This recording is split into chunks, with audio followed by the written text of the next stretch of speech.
Ayun, before I begin po, i-confirm ko lang po kung yung mga nandito. Yung sina Cecilia, Christine, DM, Kayla, Nathaniel, Shannon, and Diane Mata. Sino po si Diane Mata pa? Ay consultant po, resident. Hindi, sorry ha, hindi po ako familiar. Siya yung newest resident natin, Abby. Okay po. So, first year po, no? And then, yung Yes. nakikita ko pong mga seniors ay sina Alfred, Ferds, Maki. Gemma, and Maki. Ayan. Actually, I already lectured this to your seniors, no? So, malamang alam na nila to. Actually, ang kulang na lang nila, di ba, sir, ay pag-report. Hindi pa yata sila nag-EBM Yes, report. So, probably after nung mga therapeutics and diagnostics, they could report para may sample din. Although magbibigay din naman ako ng sample na critical appraisal, ayun. Pero yun, kapag nag-report sila, para may may sample din for the first year residents. So, ayun. So, anyways, I will just share my screen, no? So, I hope yung ating mga seniors, kung nandito man sila, ayun, baka sila nga kayang-kaya na nila to eh. So, review na lang sa kanila to. Wait lang. Share ko lang po yung screen ko. Ayan po, kita po ba siya? Yes, ay, sino po pala yung sino po pala yung duty para hindi ko sila matawag masyado? Ang naka-duty si Kayla, saka si Shannon. Kayla and Shannon. Okay po. Doc Brian. And Brian. Okay, maraming salamat po. So, kita naman, for the first residents, kita yung screen. I-show yung topic. Yes po. Okay, so good evening. So for tonight, we will be discussing regarding the critical appraisal of articles on therapy. Naka-emphasize dito na this is for the randomized controlled trials only. Why? Because there are different critical appraisals actually, appraisal forms for therapy because it is dependent on the type of study rather than the type of question. So kung maaalala nyo, no, napakita ko na to last time, dun sa isang lecture ko. So this is the hierarchy of evidence for therapy. So yung may pinakamataas na validity or yung pinakamataas na evidence is yung mga systematic reviews, then followed by the randomized controlled trials and down the line. However, inuna ko na i-discuss sa inyo yung randomized controlled trials kasi yung mga interpretation from the randomized controlled trials, kailangan nyo muna silang maintindihan before you could interpret actually yung mga findings sa systematic reviews. Kaya for now, no, nakafocus muna tayo dito sa RCTs. Okay? And then I hope hindi ko alam kung may drive yata kayo, no, kung saan nandun yung mga books nyo. So I hope nakita nyo niya yung EBM by Dr. Espallardo. Hello? Sorry. Nag-e-echo ba? Hello? Hello? Yes, Nabi. Okay, malinaw po? Yes. Sige. So, for the first year residents, nakita nyo na yung kanyang book. Yung Evidence-Based Medicine, Self-Instructional Manual by Dr. Espallardo. 2011 pa actually siya. Meron na bang nakakita? Hindi pa po, Doc. Sige. I think, tama sir, meron kayong parang page where you, or parang ano ba yun? Gusto mo i-adjust yung suppression? Sorry po, wait lang po ha. Rinig mo.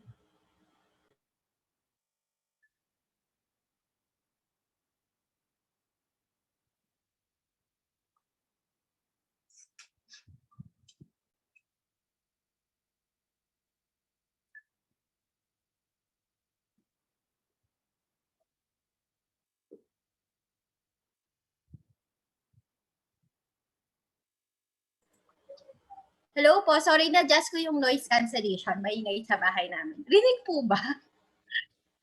Hello? Yes, Nabi. Opo. Ayan, mayroon pa bang background noise? O, malinaw naman po yung boses ko.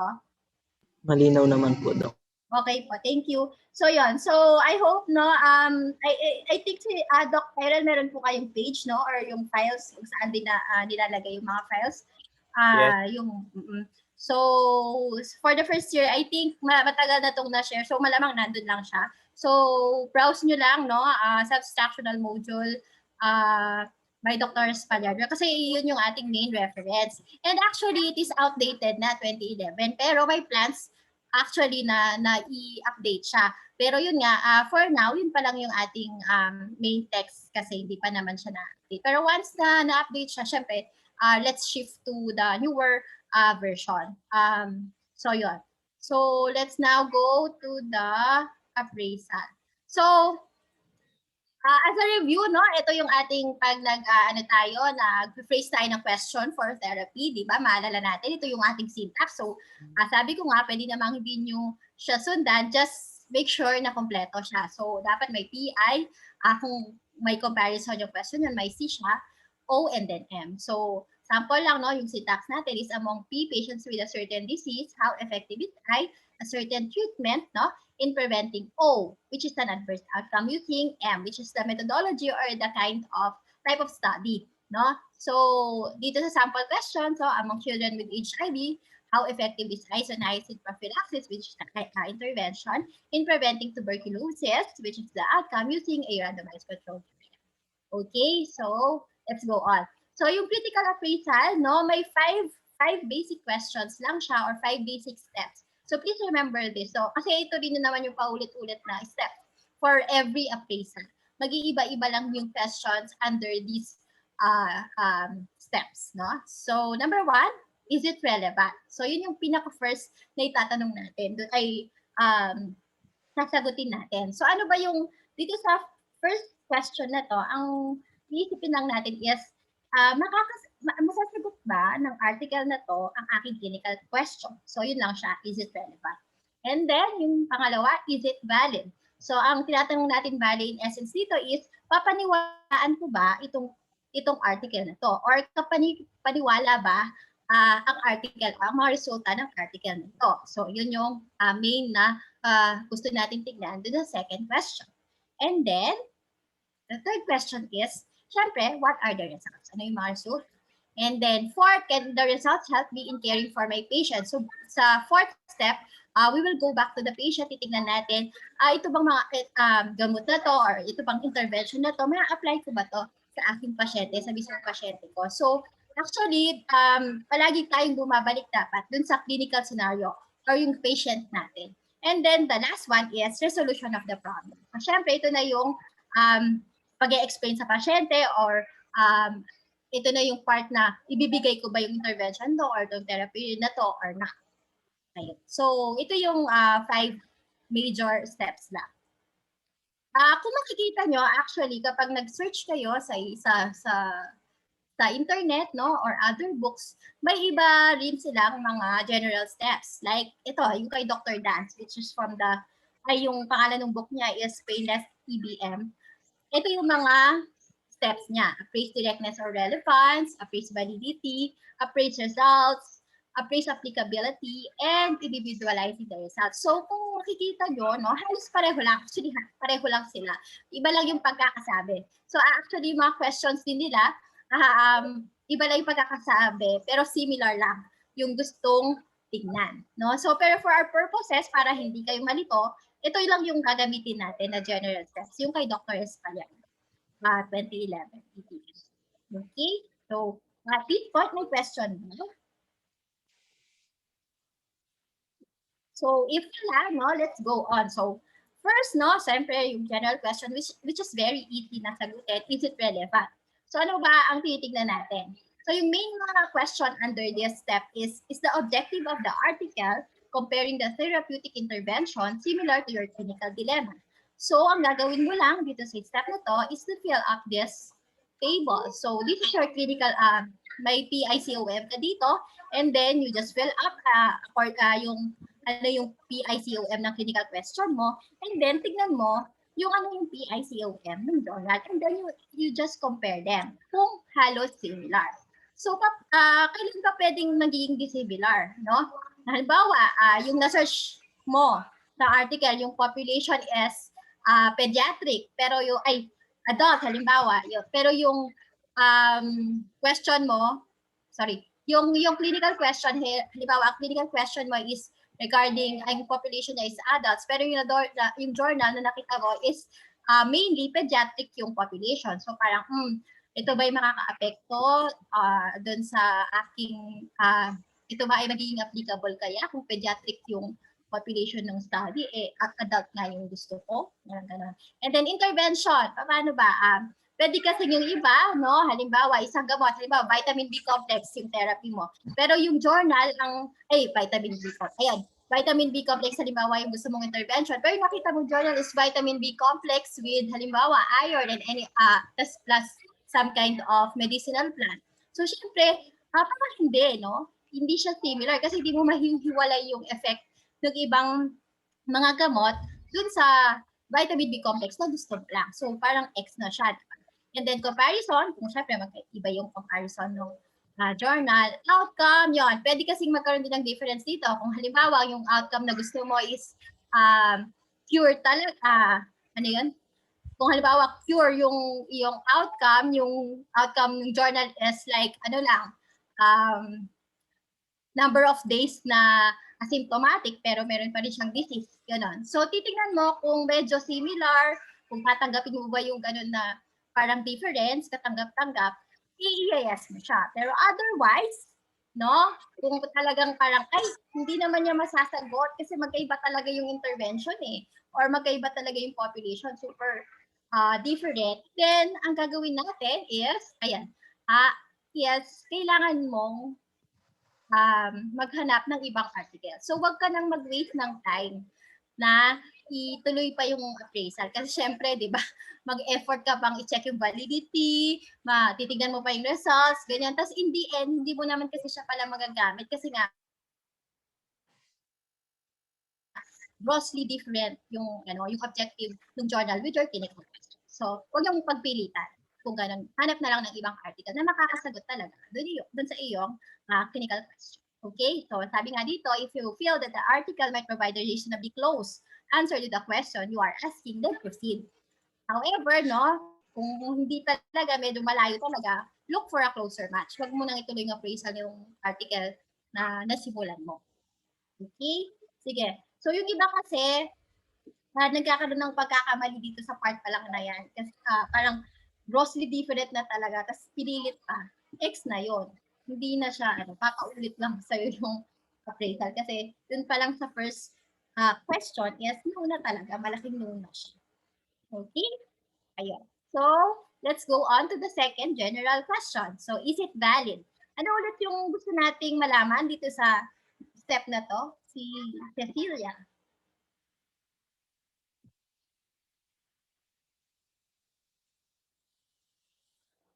Hello? Hello, Sorry Doc. Yan. Oo. Ano nga ulit yung gusto nating malaman? Di ba? Doon sa una, is it relevant? Ang gusto nating malaman is, ito bang article na to ay makakasagot sa aking clinical question? How about the second one? Anong gusto nating objective natin sa pagsagot sa mga clinical, sa mga questions under this general step?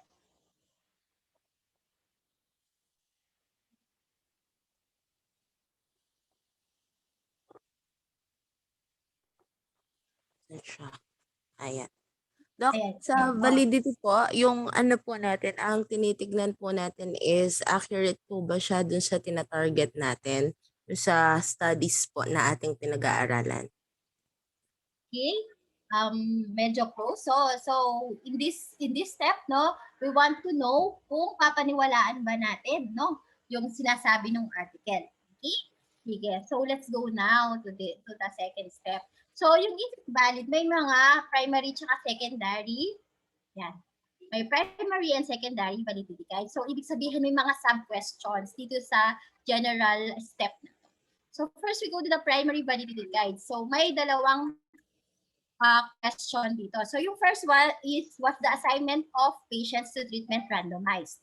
No? And then, second, were all the patients who entered the trial properly accounted for and attributed at its conclusion. Pero itong general question na to, meron pa siyang sub-question, dalawa din. No? So was follow-up complete and were patients analyzed in the groups to which they were randomized? So parang ang heavy, pero iisa-isahin natin to. And then for the secondary validity guides, we have 3 questions. So first, were patients, their clinicians, and study personnel blinded? And then, were the groups similar at the start of the trial? And aside from the experimental intervention, were the groups treated equally? Okay, so para mas maintindihan, iisa-isahin natin sila. So let's first go to the primary validity guides. So one, yung first question under the primary validity guide is, was the assignment of patients to treatment randomized? Before we answer this muna, we have to know why randomization is very important. No? So sige, I think from your med school na review na to. So Christine, sa tingin mo, bakit kailangan randomize? Hello po, Doc. Yes? Para po maiwasan yung bias, no? Maiwasan ang bias. Okay, tama. So, randomization actually ensures that the treatment groups are truly comparable. Paano ba sila magiging truly comparable? So, actually, when you do a proper randomization, the known and the unknown determinants of outcome are evenly distributed between groups.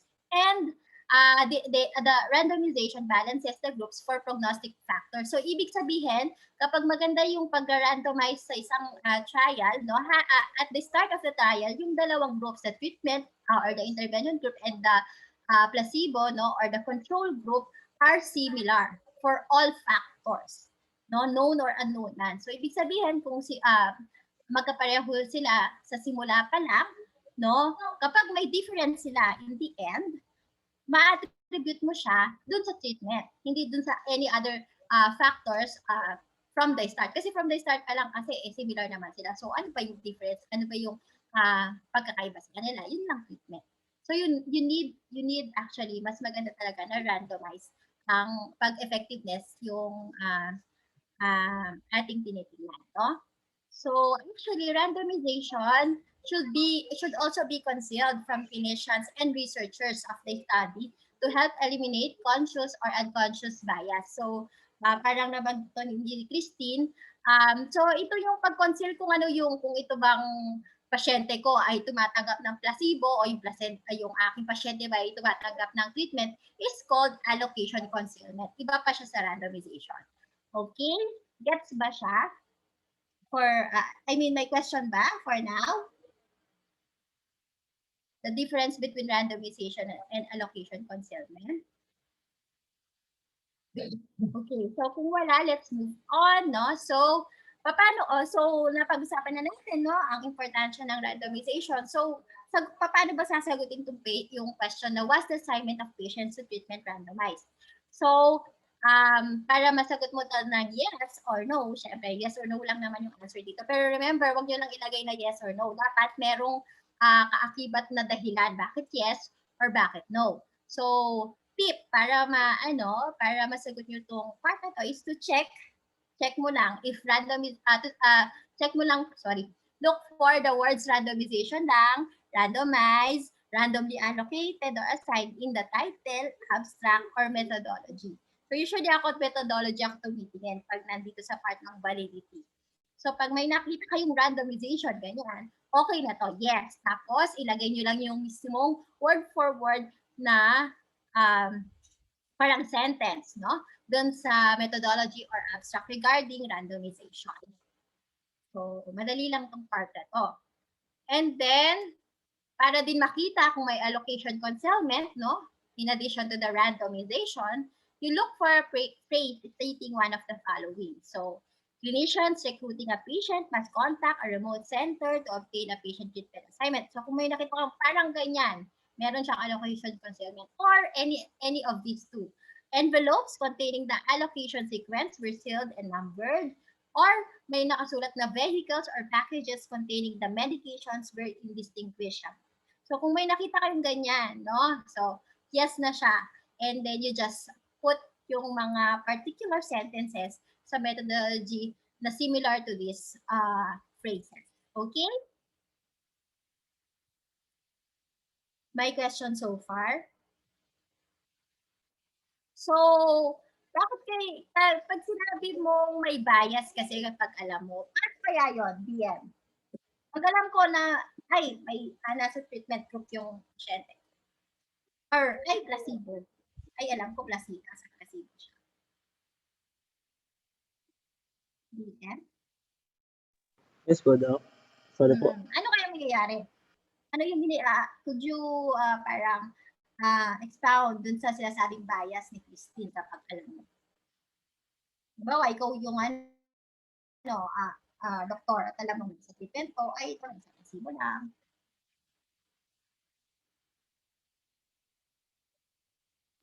Parang hindi na siya, Doc. Parang hindi na siya comparable, Doc. Nag-favor lang siya doon sa kung saan man bias. Saan man may bias, Doc. Okay, so actually kung halimbawa alam ko as a doctor, alam ko na under treatment siya at alam ko yung treatment na ito ay may halimbawa alam ko yung syempre yung halimbawa yung kanyang effect is cure or decrease in number of days na may symptoms. Talagang titignan ko, talagang tatanungin yung patients regarding symptoms, ganyan, meron pa ba, ganyan. Versus doon sa alam ko na ay placebo baka mas matagal pa, no? Meron tayo kasing unconscious na bias, hindi siya ako lang, alam mo yon. So parang kapag alam mo, parang may tendency ka na mas magtanong ng mga nabawasan ba, mga ganun. Or kung may adverse effect actually yung drug at alam mo siya at alam mong nasa treatment group yung yung isang pasyente mo, mas tatanungin mo siya regarding kung dun sa adverse event. Kung halimbawa may GI o mas sumasakit mo ba yung tiyan nyo, mga ganyan. So, mas maganda talaga na may allocation consent. Okay? Sige. So, ito madali lang naman tong question. And then we go to the second question under primary validity guide. So, were all the patients who entered the trial properly accounted for and attributed at its conclusion? So, remember, may dalawang sub-question to, di ba? So, the first sub-question is, was follow-up complete and were patients analyzed in the groups to which they were randomized?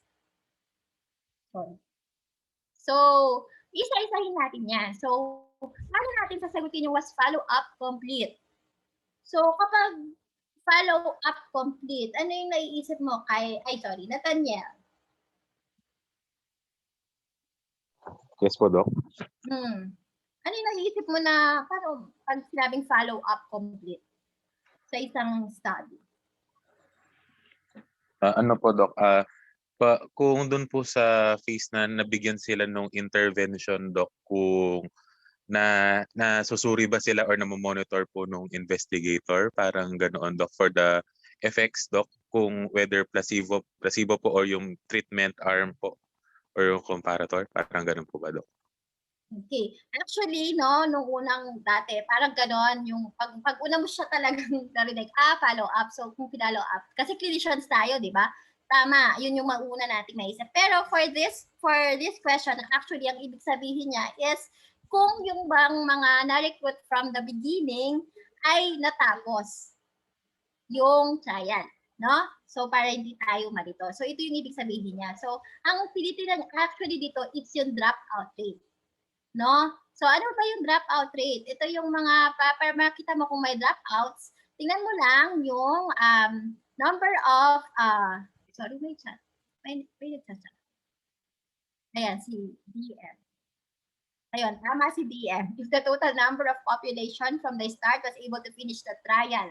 Tama, DM. Okay? So, para makita yung dropout rate, syempre titignan mo lang kung yung number of population na na-recruit nila, na-randomize nila at the start, and then tingnan nyo yung number, yung N, nung results table nila. Kasi kung magkaiba, mas mababa, may dropout sila. Kung magkapareho, wala silang drop. Ganun lang siya. So, actually, para malaman mo lang naman yung dropout rate, yung lang, yung i-minus mo lang yung from the yung number of yung population size sa simula minus yung nandun sa results table over yung sa simula, yung talagang total dapat sa simula, times 100%. So that's the dropout rate. Gets ba siya? May question ba so far? Actually, I think familiar yung mga first years natin sa EBM kasi unlike actually sa dati, hindi masyadong big yung curriculum ng medical education sa EBM dati. Pero for now, ngayon parang halos lahat na nag-EBM from either pag-clerk or intern, pinag-EBM na nila. So parang ito ay parang review na din, no, for the first year. So anyway, so kung walang question dun sa how you compute for the dropout rate, kapag yung dropout rate mo is greater than or equal to 20%, medyo magduda ka na, no?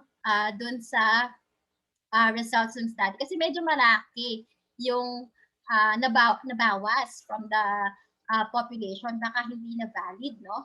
Yung results. So anyway, kung pag ang dropout rate is greater than 20%, nauna agad yung sagot mo doon. Tapos ilagay mo lang, the dropout rate is ganito, like 30%, 40%. And then, pero pwede mo pa rin naman tignan kung if loss to follow up is less than 20%, actually, mga 10, 18, mga ganon, the reader can decide if the number of dropouts affect the conclusion. Paano mo naman malalaman kung ma-apekto yun, di ba? So, you have to, parang tignan yung article kung nag-perform sila ng sensitivity analysis. No? Yung word na sensitivity analysis. Anyway, ano ba yung sensitivity analysis? It is actually, mali yun.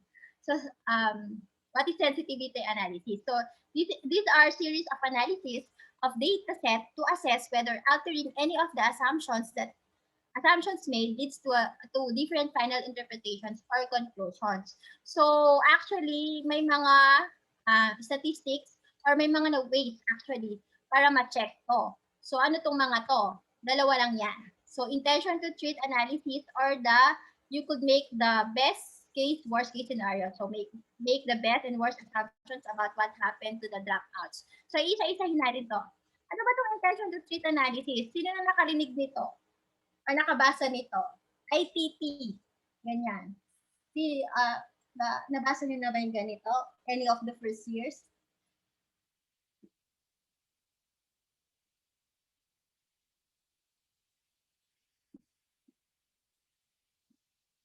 Familiar ba? Yung phrase? Kahit yung phrase lang? Yes, Doc, nabanggit po dati. Pero di na so, po intention to naganda. treat. So, yan, nababanggit yan palagi sa mga RCTs yan.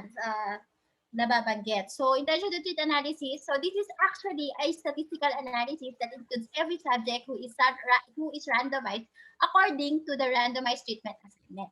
So, actually, guys, hindi ko ina-expect naman sa inyo na alam nyo paano i-gawin yung intention to treat analysis. No? Suffice it na parang alam nyo yung general principle behind it. Kasi yung gumagawa usually ito, mga statisticians, no? So, nag-enter sila dyan ng data and then titignan nila kung naka-apekto nga yung pagbawas nung mga subjects nung trials. So, the intention to treat actually ignores non-compliance, protocol deviations, withdrawal, ayan, and anything that happens after randomization. It actually maintains the prognostic balance generated from the original random treatment allocation. So ito yung ginagawa ng statistical analysis na to.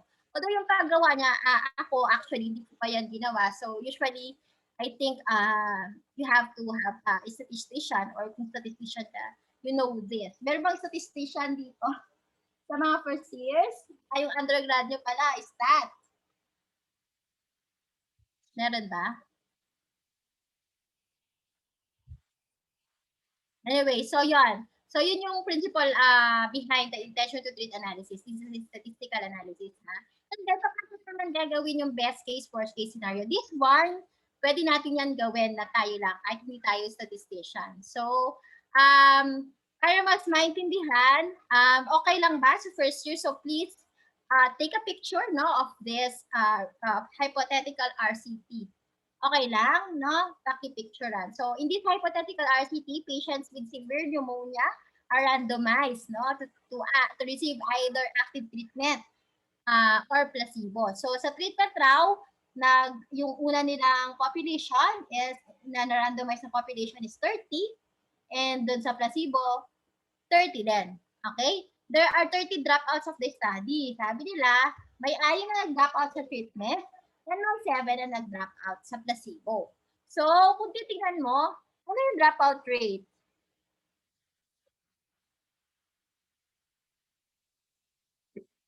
Si Cecilia.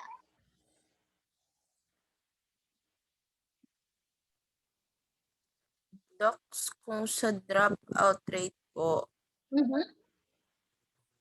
sa treatment doc is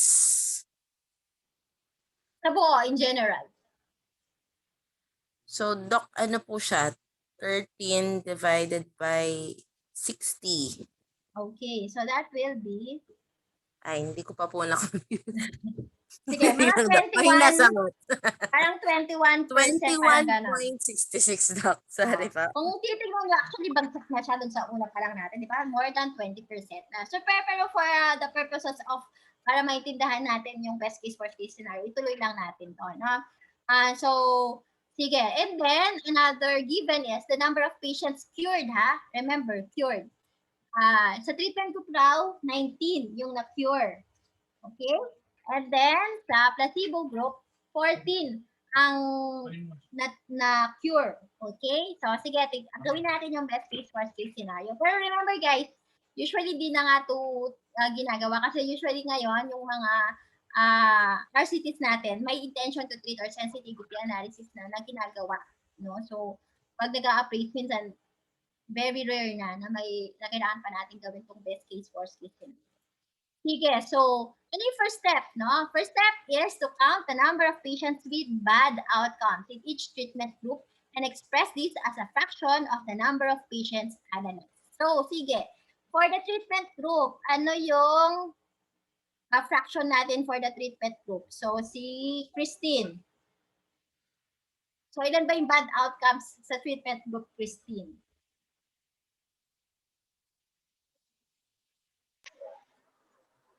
Hello po, Doc. Yeah. Bali, wait lang po, Doc.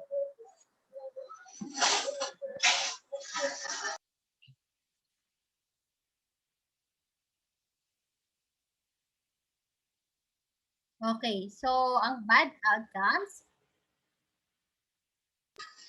5 po, Doc. 5. O, tapos over? 24 po. Okay, sige. So, yung next, sa placebo group. Si DM.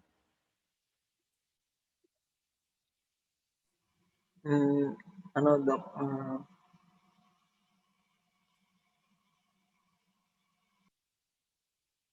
9 po, Doc.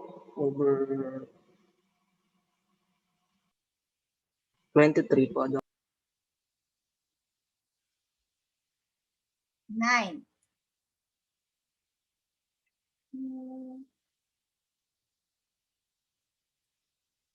Okay, 9 over 23. Sige. Okay, okay na tayo doon. Madali lang, di ba? Kasi iba-minus mo lang yung cured. Kasi bad outcomes ang pinibilang natin. Okay? So, the next step is to count the number of dropouts, which is a given na dito. So, ilalagay lang natin. Dropouts na 6 sa treatment group and dropouts na 7 sa placebo group, no? And then, the next one is to compute na for the worst scenario. Ano bang ibig sabihin ng worst scenario? This is in the, sa part ng, parang kung ikaw ay yung nasa treatment group, ito yung worst case scenario sa'yo, which is you have to assume that all the dropouts in the treatment group, no, had the bad outcome. And all the dropouts naman sa kabila, in the control group, had a good outcome. Ito yung worst case scenario na pwedeng mangyari.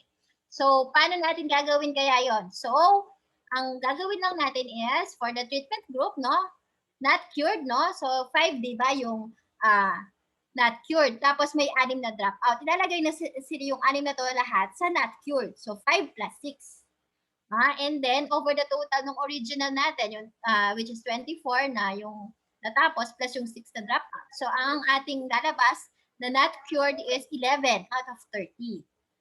Ano naman yung sa kabila, placebo group? So sabi niya, no, lahat ng mga nag-drop out sa placebo group ay gumaling. O hindi sila nagkaroon ng bad outcome. So 9, no, plus 0 over 23 plus 7. So 9 out of 30. Sige. Kung titingnan ko, sino yung mas may benefit? Treatment or placebo? Si DM.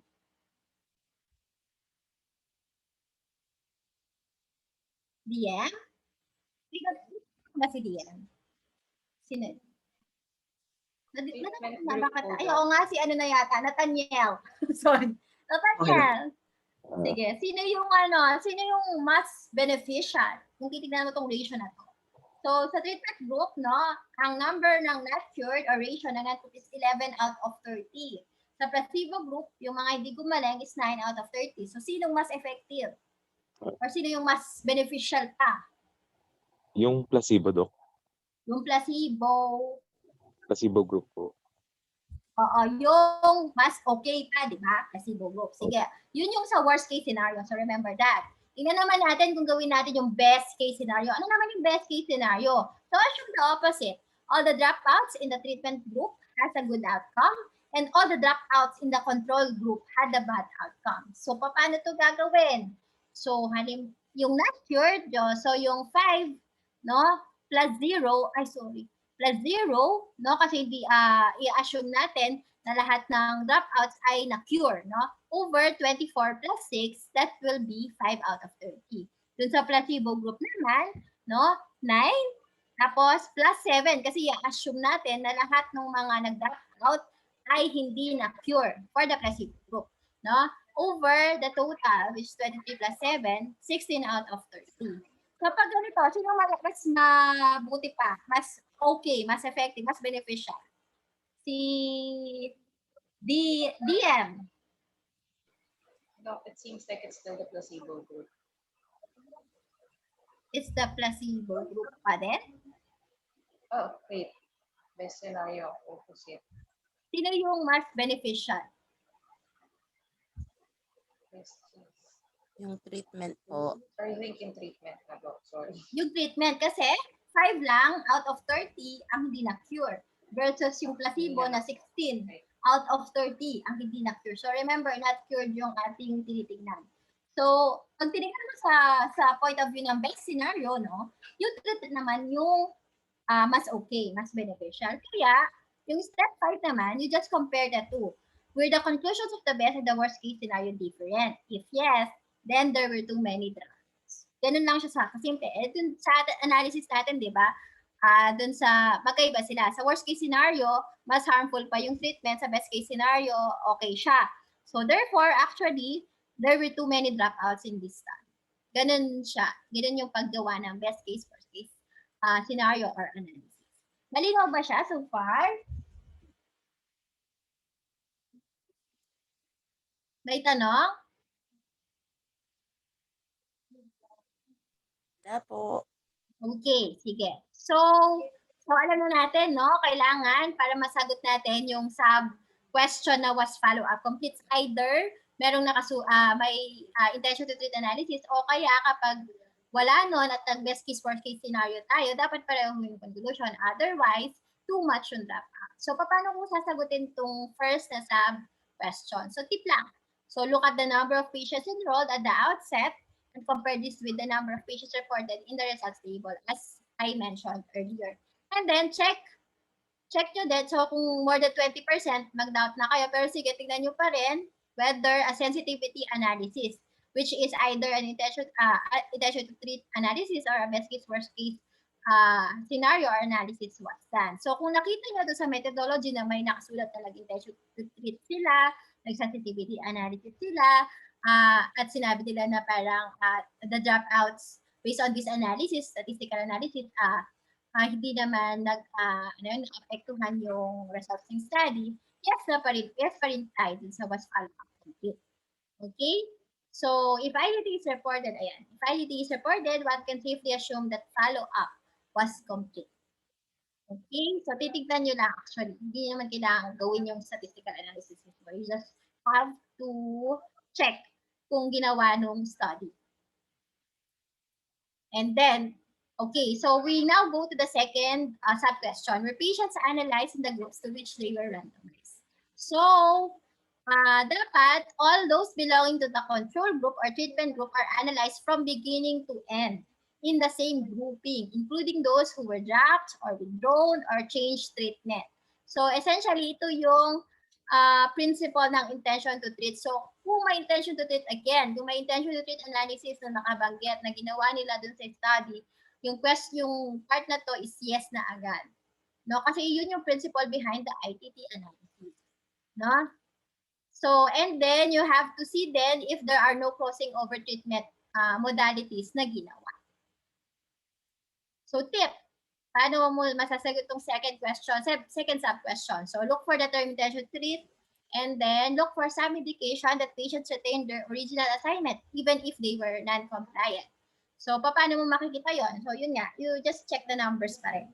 Of patients randomized is equal to the number of patients analyzed. Okay, so may malinaw ba so far?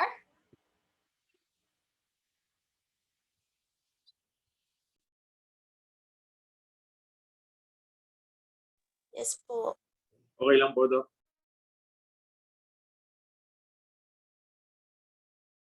Ayan, sorry. Okay, so malinaw naman. Kayang-kaya. Sina Alfred na pala yung tatanungin ko nito. Sina Ferds. Sige. Okay, so we go now to the, di ba, primary validity guides pa lang yun. So we go now to the secondary validity guides. So number 1, were patients, their clinician, and study personnel blinded. So, hindi syempre, cartoon lang to, hindi ganyan talaga yung blinding. So, paano ba mag-blinding talaga?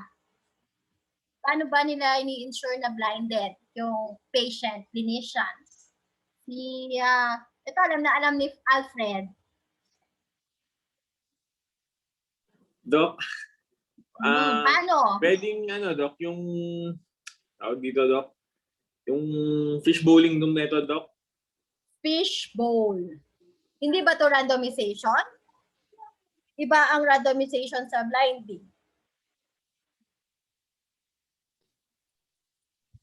Doc. Hindi ba ang fishbowl ay more of randomization kung siya ay magpa-placebo pa? Yes. Opo, Doc. So, ano yung blind? How do you blind? What do you mean by blinding? Sige, what do you mean by blinding? Doc, binubulag. So, actually, Doc, parang sige. So, lang natin sinasabi sa kanila yung mga information po. Okay, so malapit siya. So, dapat hindi alam ng patient kung anong tinetake niya. Hindi rin alam no, Yes, Doc. kung siya ba ay nagtitake ng totoong treatment or placebo Yes, pala Doc. yung iniinom niya. Ganun din sa clinicians. And Yes, the study personnel ideally, no? So, tama. So, paano siya nangyayari usually first? Paano binablind yung mga patients?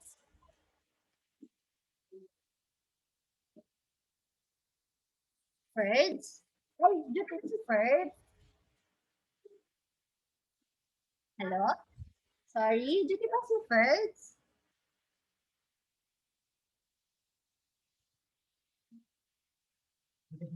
Parang nakita ko nga siya kanina. Sige, si Gemma. Gemma? Hello? Nawala ba? Sige. Si Gemma, paano nga ba binablind tong mga to? Paano binablind usually ang mga patients kapag pag-part sila ng RCT? So, ang blinding is parang dapat hindi nila alam kung anong tinatake nila, di ba? Sige, so paano usually ito ginagawa?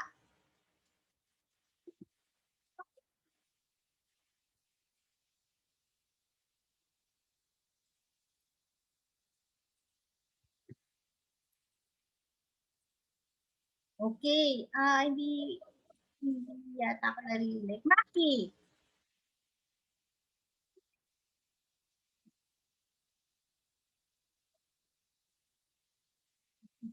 Narinig ba ako?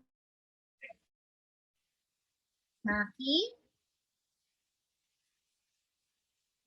Doc, nag-CR lang po daw siya, Doc. Nag-message po kanina sa amin, Doc. Sige. Sorry, Doc. Kanina po before nag-out, sabi niya, pre, CR lang ako kung matawag ako, sabi po niya. Sige, Brian. Brian? Duty po siya. Ay, sino pa? Wala na yata ang ano. Uy, yung mga seniors wala na akong makita.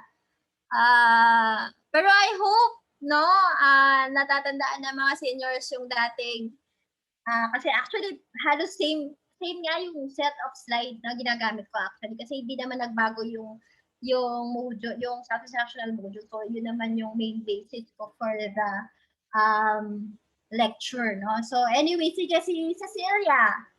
Ayan, mga ano to mga pihasa na to sa mga EBM na to kasi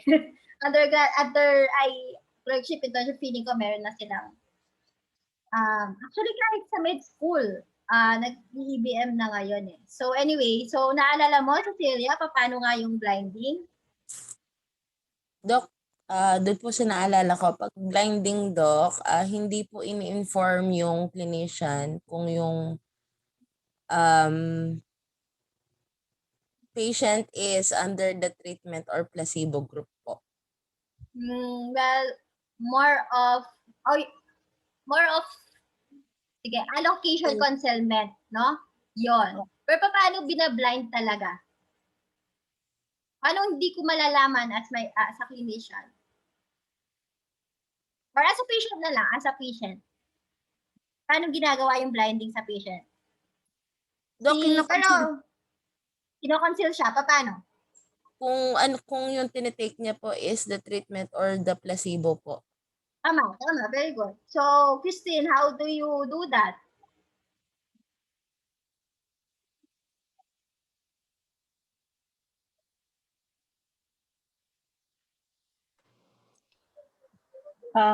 Nilalagay po sa ano Doc?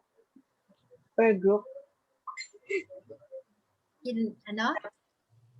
May Nilalagay? po, Doc. May groups po, Doc, tapos parang mamimili yung di po nila alam kung saan yung placebo or treatment group doon.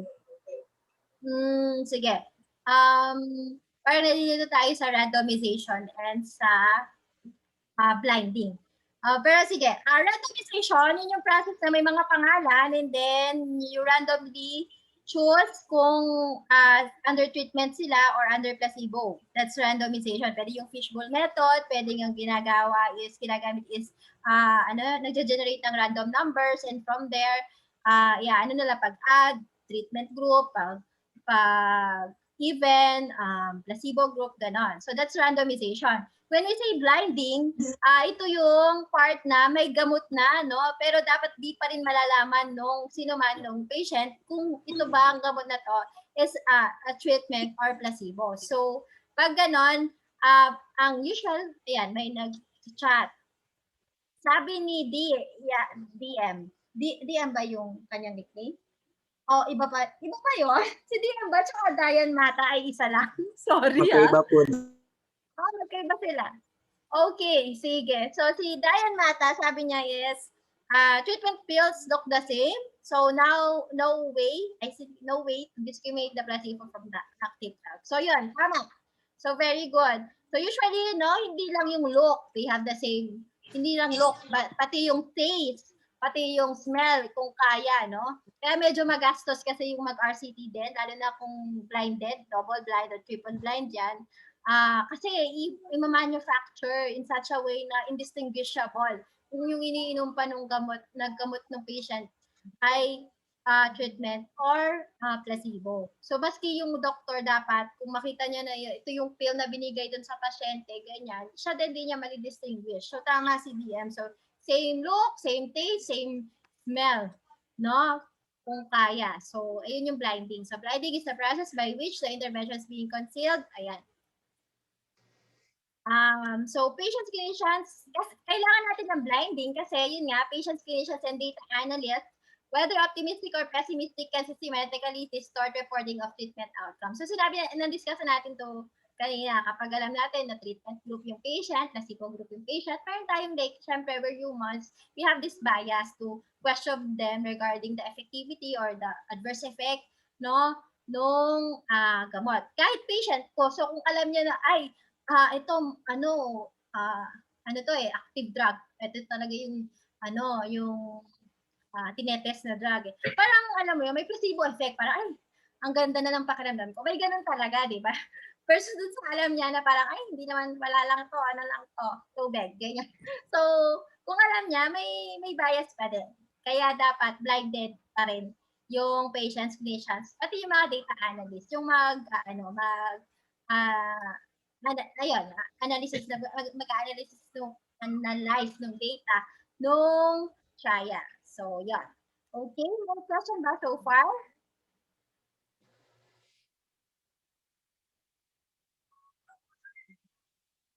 Okay, kung wala, let's go na to, ayan, to how do we, ayan, sorry, meron palang part dito. So, blinding is not always possible.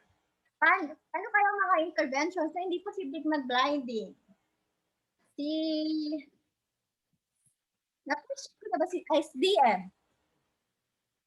Doc, sa mga surgical na ano po, Very cases. good. Surgical. Di naman pwede kasing yung treatment group is surgery mo ng totoong surgery, yung placebo group is ibubuksan mo pa rin pero hindi yung surgery yung ibang surgery or bubuksan mo lang siya. It's not ethical. So blinding is not always possible. Ano pa kaya? Ano pang interventions? Si Nathaniel. Cancer chemotherapy, Doc. O yan, hindi rin possible yon. Medyo mahirap yung mga IV drugs, ganyan, no? Kasi, ano ba yung i-infuse mo, di ba? Medyo hindi papasa masyado sa ethics committee. So, medyo pwedeng hindi blinded. Isa pang example is yung mga educational interventions, no? So, hindi naman kasi pwede na magle-lecture ako dito sa isa, tapos dun sa isa magle-lecture ako, pero hindi tama or ibang topic, parang gano'n. So, hindi posibleng mag-blinding. So, sa mga cases na ito, anong dapat natin tingnan? So, in these situations, we should check to see if the outcome events, no, were assessed by investigators committees who are not directly involved in the trial. So, kung may outside na magche-check kung halimbawa cure yung yung outcome, titignan niya kung cured talaga yung patient pero hindi niya alam pa rin kung sino yung nag-undergo ng halimbawa surgical intervention versus yung hindi.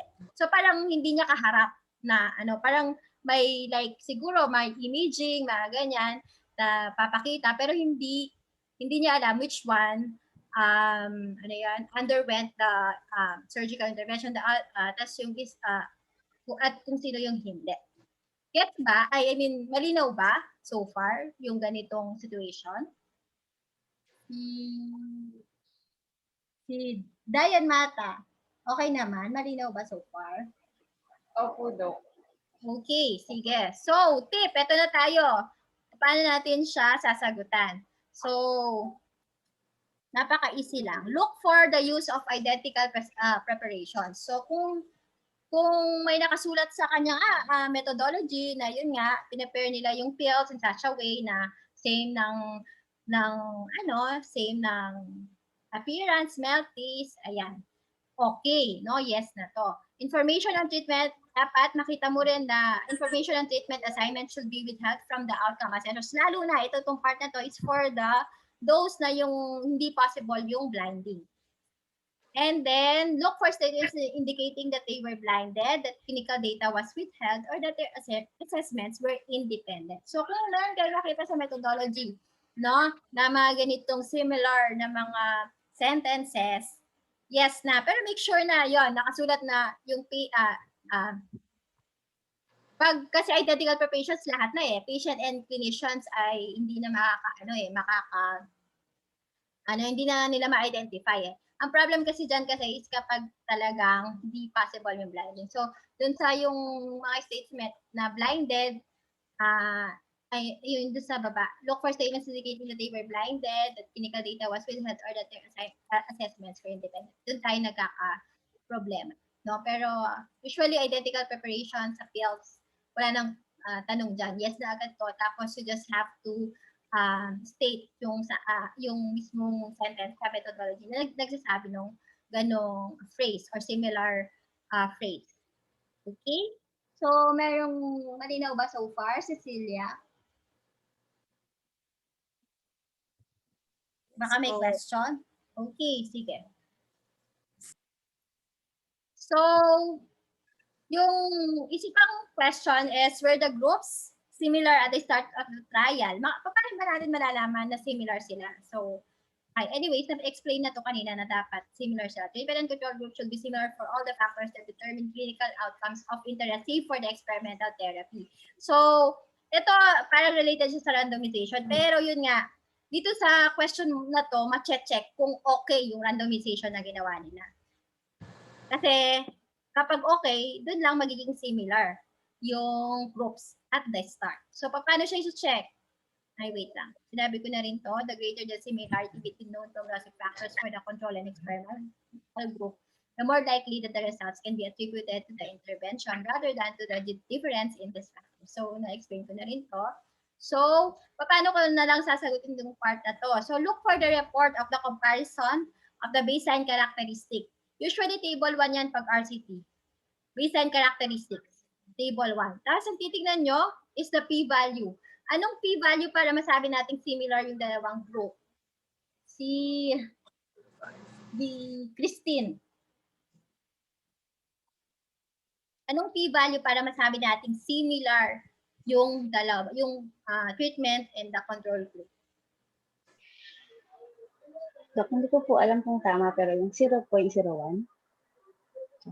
Ano ba? Equal, less than, greater than? Less than po, Dok. Sige. Si DM, what do you think? Less than din po, Doc. Di po sure. Okay, sige. Si Alfred.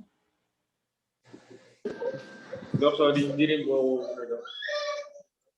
So, anong boto mo? So, anong boto mo, Alfred? Anong p-value para masabi ko? So, di ba, sa start and trial, gusto natin similar. Yung p-value ba, Doc, parang kung yung ba yung parang magbibigay ng parang kumbaga kung yung certain value is umabot siya doon, ibig sabihin may parang valid siya, Doc, parang gano'n. Oo nga. So, ang may value, may greater than, less than, or equal ba na 0.05 ba? 0.01 ba? Greater than, Doc. Greater than 0.5 ata, Doc, o 0.5, Doc. Yun na lang, Doc. Natawa ako. Ferds, ikaw, anong boto mo? Ano dapat p-value? Doc, 0.01. Less than, greater than, equal?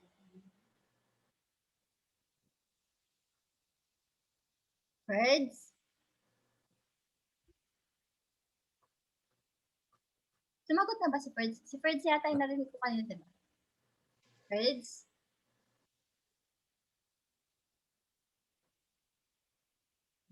Ferds? Duty yata si Ferds. Ano nga? Sige, Gemma. Sorry. Gemma. Anong p-value? Para masabi natin they are similar. The treatment and the control group are similar.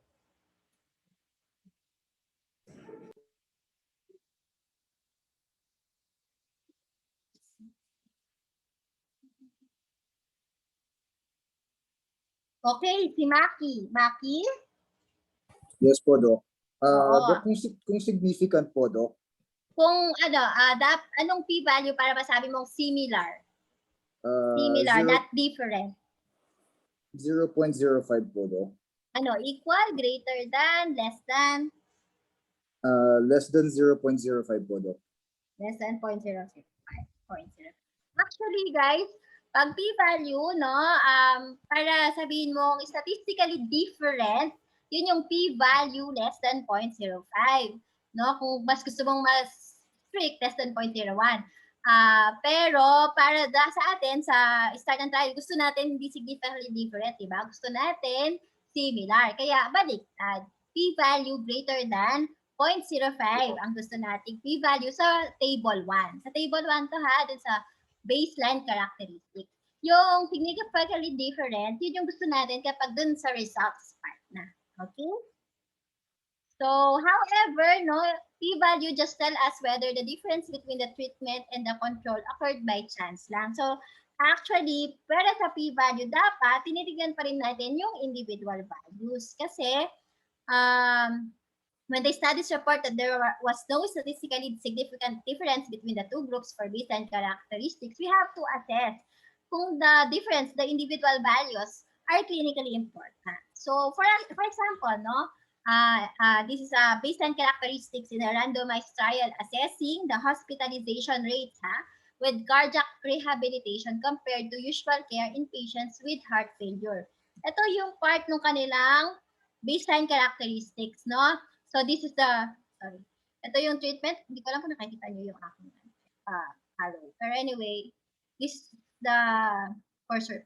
Treatment group, this is the control group, and then there is the p-value. Pag titignan mo, no, yung unang factor na kinonsider nila is history of previous stroke, no? Sa treatment group, 5.7, sa control group, 11.5%. And yung p-value na nakalagay is 0.32, which is greater than 0.05. So parang kung p-value lang ang pagdebasehan, lahat nitong mga kanilang factors na kinonsider na dapat ay similar yung two groups ay not statistically different. So, okay, kung p-value ang pinag-uusapan. Pero pag titignan mo siya individually kasi, like this one, no exercise. Yung percent ng walang exercise sa treatment group is 35.9% versus sa control group, which is 50%. Do you think that this difference is clinically important dito sa trial na nag-a-assess ng hospitalization rates with cardiac rehabilitation compared to usual care in patients with heart failure? Si Nathaniel. So mga to, yung previous heart attack medyo similar eh. Pero itong no exercise, saka yung previous stroke, parang malaki yung difference. Clinically ha, kung ako, parang makaka-affect pa rin siya. So, kung ganito na parang sa tingin nyo, although yung p-value niya is greater than 0.05, pero pag tinignan nyo yung individual values, ay parang malaki pa rin clinically, yung nakaka-apekto pa rin siya dun sa sagot nyo dito sa tanong na to, sa secondary validity guide question. Get that? May tanong? Sige, let's move on. So yun, note, baseline characteristics are clinically important. Ayan. Yet p-value is greater than 0.05. Parang may bias pa rin na parang nakaka-apekto pa rin itong ganito ka lacking difference between the control and the treated.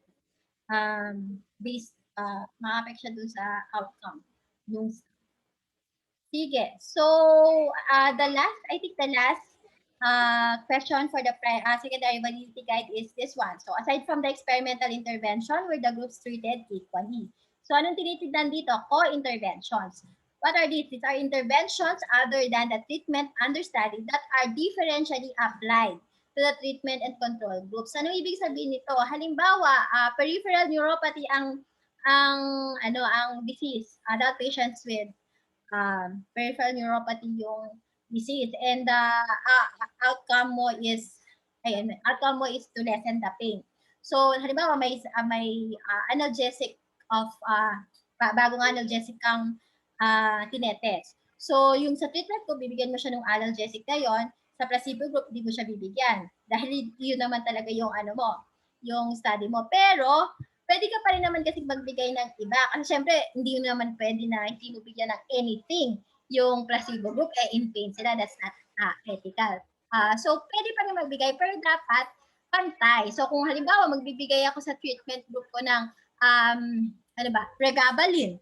No, dapat yung control group ko, meron pa rin pregabalin. Tapos halimbawa, nagbigay din ako ng paracetamol, no, for the treatment group ko, no, in addition to the bagong analgesic, dapat nagbigay din ako dun sa control group ko. Kasi kung halimbawa, differentially applied, nagbigay ako ng, pag differentially applied kasi, parang hindi na sila similar, yung dalawang group, hindi mo na mako-compare, hindi na sila compare. So, hindi bawal magkaroon ng ibang intervention, but dapat similar yung application nila. Baka naman kasi, yun nga, nagbigay ka rin ng pregabalin doon sa treatment group and control group, magkaibang dosage naman, hindi rin okay yun. Diba? Tama ba? Or may question ba dito sa point na to? Si Nathaniel. Yes po, Doc.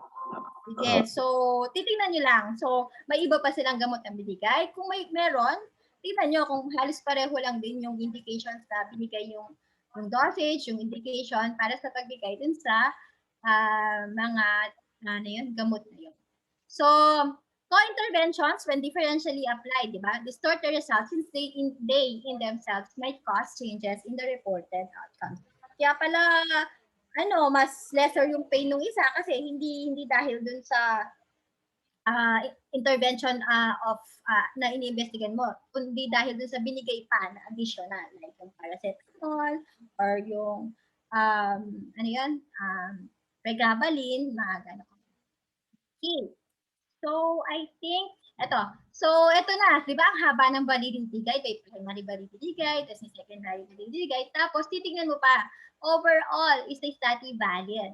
So, if the study fails any, actually, of the above criteria, we need to decide, ikaw, as the one that is appraising the article, decide if the flaw is significant and threatens the validity of the study. So, actually, ito ay depende na sa'yo. And para lang, kung sa tingin mo, sobra talagang, walang blinding, no? Tapos parang, may co-interventions pa, parang sobrang dami naman yan. So for you, parang malaki talaga yung flaws na yon. So kung ganon, you need to look for another study. So ibig sabihin, hindi mo na siya itutuloy, hindi mo na titignan yung results. Kasi hindi ka na naniniwala di ba?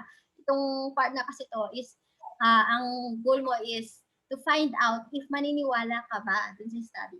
So kung sa tingin mo ang laki ng mga flaws na nakita mo through browsing dun sa methodology ng study, ang mas maganda is maghanap pa na lang ng ibang study kasi hindi nakapaniwala sa iyo yun eh. Okay? So hindi ka natutuloy. Maghanap ka ulit. Mag-search ka ulit ng However, yun nga, hindi naman kasi lahat, wala naman siguro, halos walang perfect study. Ngayon madalang yung yes lahat dyan sa validity guide. So, pwede, it's a simple rule might be to answer yes to at least one of the primary guide and 2 secondary guide. So, ito ay actually parang nakasulat lang dun sa EBM module, no? So, ito yung advice ni Dr. Espallardo kung nahihirapan kayong mag-decide if the flaw is very significant, no? So, pero itong part na to is dependent pa rin sa'yo as nag-a-appraise nung natin. Pero yung sa akin, basta yun nga, kung itong simple rule na to, hindi na niya nasunod, parang no na siya. Talagang kailangan mo na ng ibang article. Okay, I think at this point, I will stop, no? Kasi I think it's 7:29. No? So, let's go on na lang sa next session na lang yung part ng results. Okay? So, sige. Sir, Doc Tyrell? Yes, okay thank you. Oo, yes, thank you, Abby. Sige, some announcement lang. Bukas, walang bakunahan. So, para sa Tuesday group. And we'll push through with our face-to-face meeting this Friday. So, that would be 10 a.m. onwards. Sige. Enjoy your dinner. Thank you. Thank Good you po. night. Thank you po, Doc. Thank you po. Thank you po, Thank you, Dr. Doc. Nora. Thank you po, Dr. Thank you po, Doc.